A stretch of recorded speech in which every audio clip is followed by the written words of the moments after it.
miracles do happen, remote or otherwise, that is the hope that the family members want me to convey. I'm not ready to concede that he's dead yet. Square object on the surface of the water. We have not yet been able to recover any debris.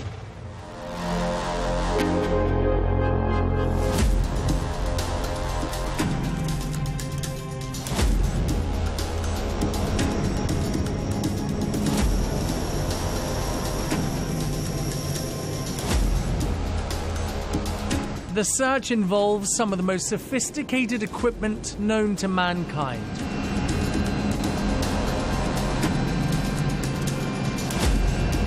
And no expense has been spared. Yep, got it. Just going past the prompt now. This multinational mission bringing together some of the most powerful forces on Earth.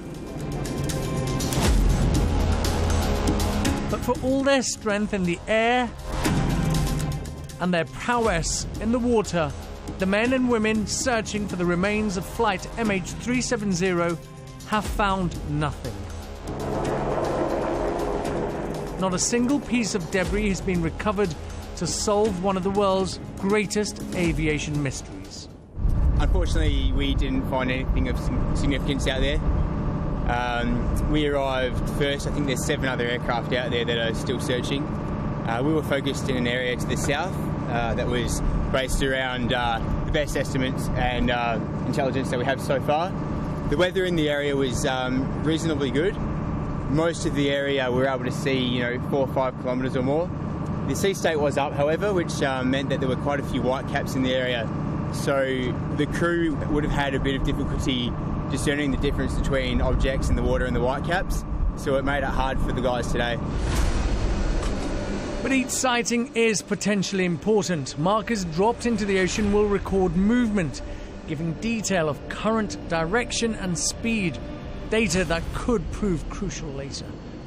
So the objects that were potentially sighted yesterday, their position has been recorded. They've dropped drift buoys in the area to try and get an assessment of what the drift is doing for those objects, and other aircraft in the area are attempting to relocate those. Chinese spotters saw this object today. It's undergoing analysis to determine exactly what it could or could not be. After we flew for about 20 minutes over the search area, we found an orange object in the shape of an elbow under the right wing. 3 minutes later, we found another white strip-shaped object. We reported this information to the captain immediately. When we detected these suspicious objects, we first tried to verify the information, and we found that they were located at the extended line. We verified by flying over them twice. We dropped a marker at each suspicious spot from a height of 300 metres, which should correspond with the object's locations according to a calculated longitude and magnitude.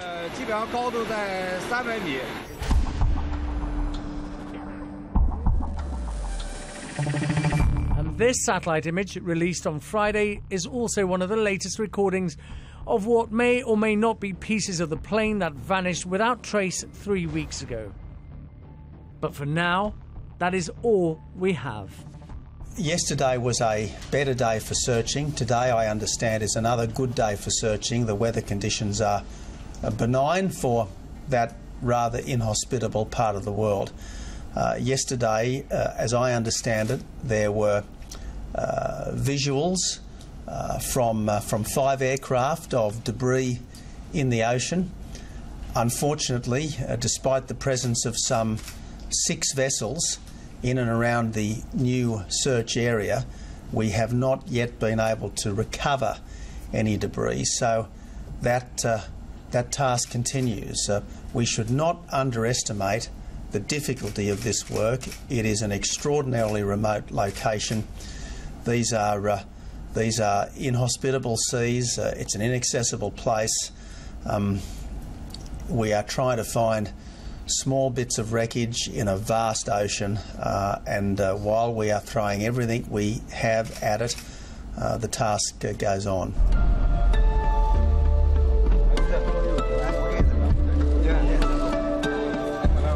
8 aircraft covered more than 252,000 square kilometres today alone. Again, more objects were seen, but again, nothing decisive.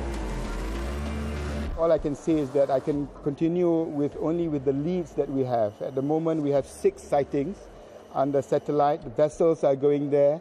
I believe that there have been some visual sightings of the objects today. Those, I've got to wait and get reports on whether they have retrieved those objects. Miracles do happen, remote or otherwise. That is the hope that the family members want me to convey to not only to the Malaysian government, MAS, but to the world at large. And if it means our prayers, that's not a very difficult request, is it? Chinese and Australian ships have retrieved some objects.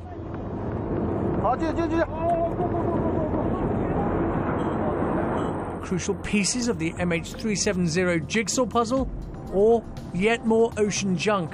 Perhaps another painful distraction, giving false hope to search crews and heartbroken families.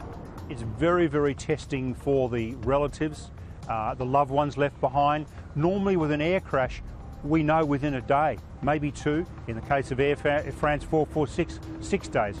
This is 21 days later.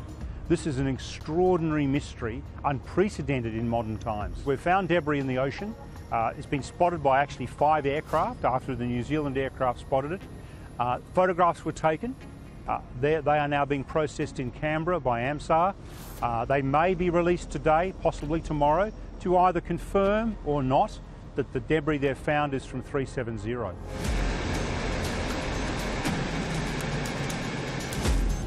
But despite days of futile searching, the resolve of the crews has not been worn down. Instead, there is real hope that a breakthrough is so very close.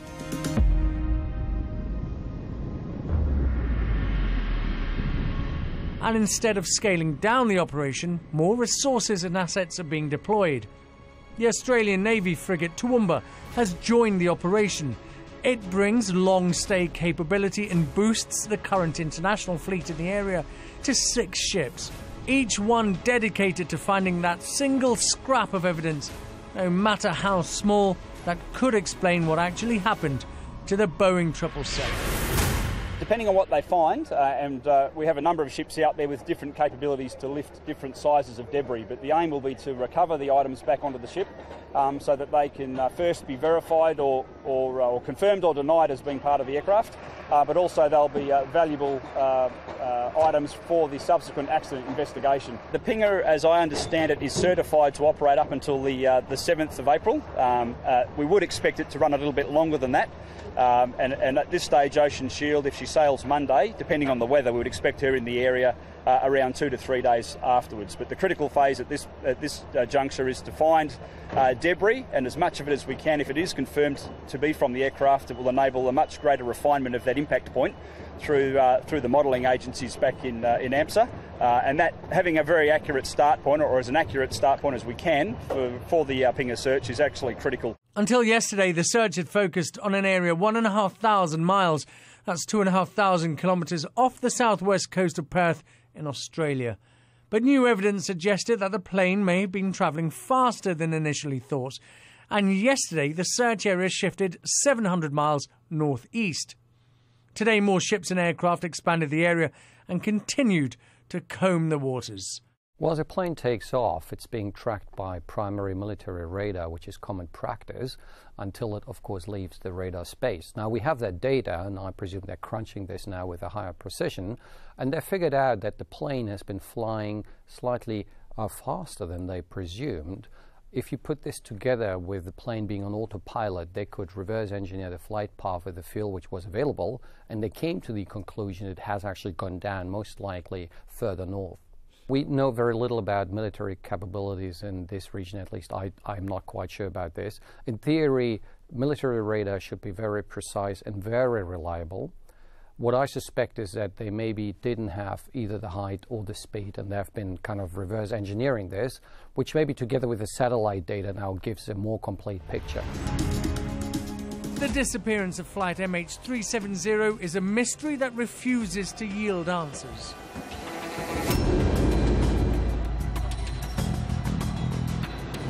Yep, got it. Just going past the prompt now. Finding and recovering wreckage from the plane will tell us what happened. But investigators will have to go deep underwater to find out why it happened. The plane's black box has the answers. This metal case will have recorded all the details of the fateful flight and tell us why, instead of making it to Beijing, the jet ended up thousands of miles off course in the southern Indian Ocean. But the search for the black box will become much more difficult when it stops sending out a locator signal. The beacons on the black boxes will last another 10 days approximately. After that, they will require the autonomous underwater vehicle, the Bluefin 21, to go down and survey the bottom of the ocean looking for wreckage. Where they find wreckage, they'll find the black boxes. The black box will be a huge advantage if they find it, and then they can, if all the floating material has indeed moved 1,100 kilometres, they can then go and pick that up later.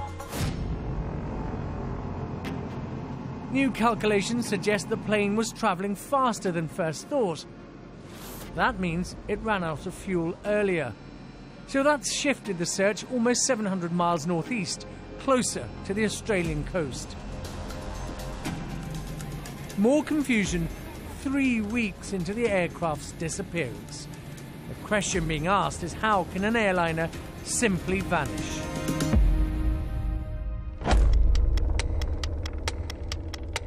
A report into the Air France disaster in 2009 made several key recommendations to the airline industry. Better practice, not just to prevent aviation tragedies, but guidance in how to find planes quickly following a fatal loss. But it seems Malaysian Airlines, like some others, has ignored those hard-learned lessons. Triggered transmission of the flight data. Say there's a catastrophic incident. It's like pushing a mayday on ships. Ships have mayday buttons, literally. If you have a problem, and all you can do in 1 second is not even pick up your radio, but push a button, that sends out a signal that that ship's in trouble. You could also do the same thing either with a button or automatically with an aircraft. And then finally, deployable recorders. These cockpit voice recorders and flight data recorders are now sitting at the bottom of the ocean, 3,000, 4,000 meters deep. When the plane crashed, they separated from the aircraft and floated and then could be recovered. Sadly, you see how slow things happen, because on this Malaysian plane, none of these things have been implemented. So while the search for answers goes on deep into the Indian Ocean, investigators continue to look for clues on land too. Early suspicion fell on the flight's captain, 53-year-old Zahari Ahmed Shah. He was an experienced pilot with more than 18,500 flying hours under his belt. They found this simulator in Captain Zahari's house. Investigators say that some data on it has been deleted. The first officer on the flight was Farik Abdul Hamid. He's 27 years old and joined Malaysia Airlines in 2007. He was fairly new to this model of aircraft, a Boeing 777-200. CCTV shows the two men going through security on their way to boarding the flight that evening. We're told they did not specifically request to fly together. It's not even known if they knew each other. Every year an airline pilot will have at least 2 formal checks, medical checks, which obviously address not only their physical health but also their mental health.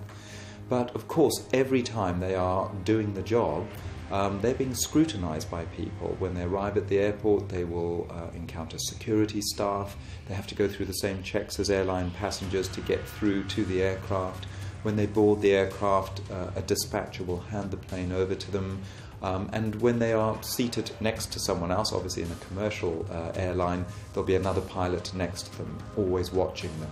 We have to accept there is some risk in the world for all sorts of misfortune. We believe pilot suicide on a commercial flight is incredibly rare, and it is very unlikely that any more robust measures or new measures that we're not currently using would have picked out those 1 or 2 cases that have happened in the last 5-10 years. But those who knew the captain refused to accept that he deliberately caused the plane to crash. I know him very well. He won't do that. He's a professional. I don't think he'll do that.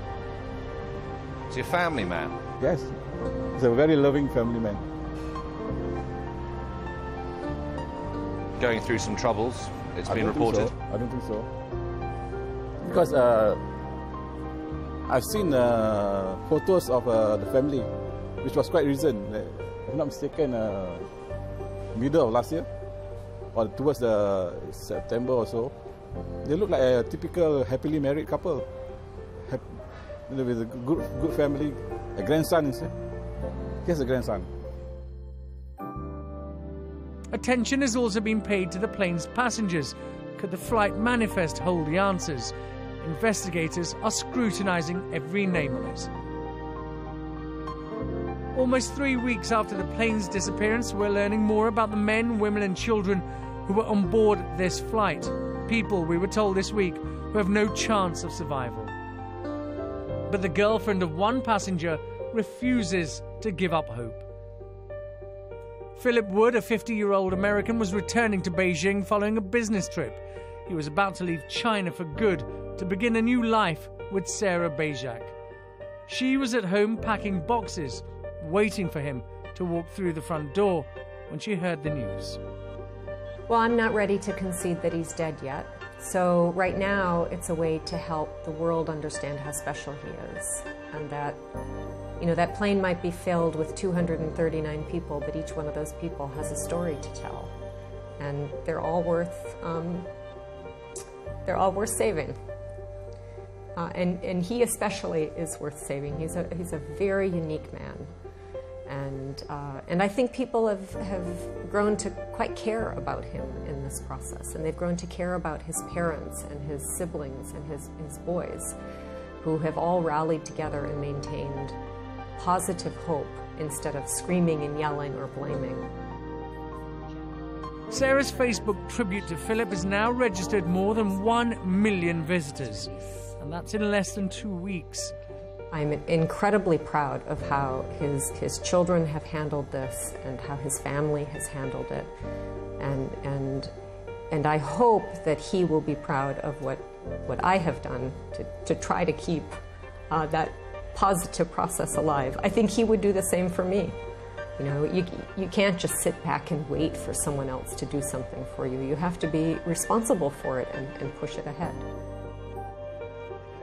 Sarah's heartache is shared by hundreds of other families waiting for news of their loved ones.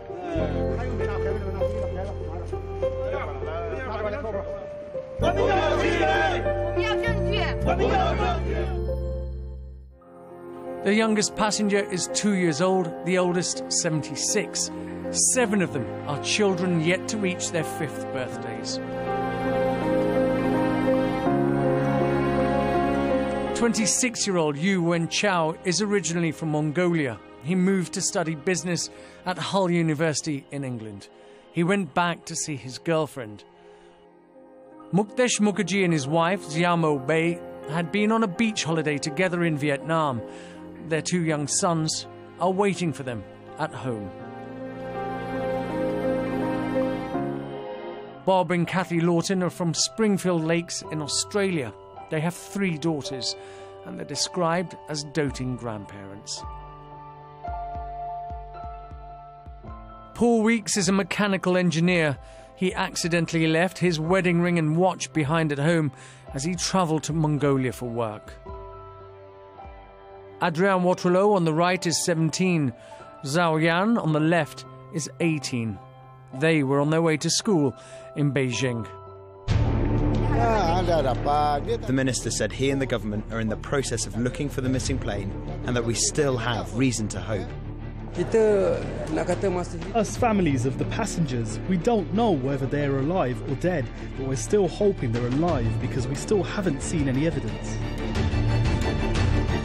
An unprecedented search on air and sea continues to look for traces of flight MH370.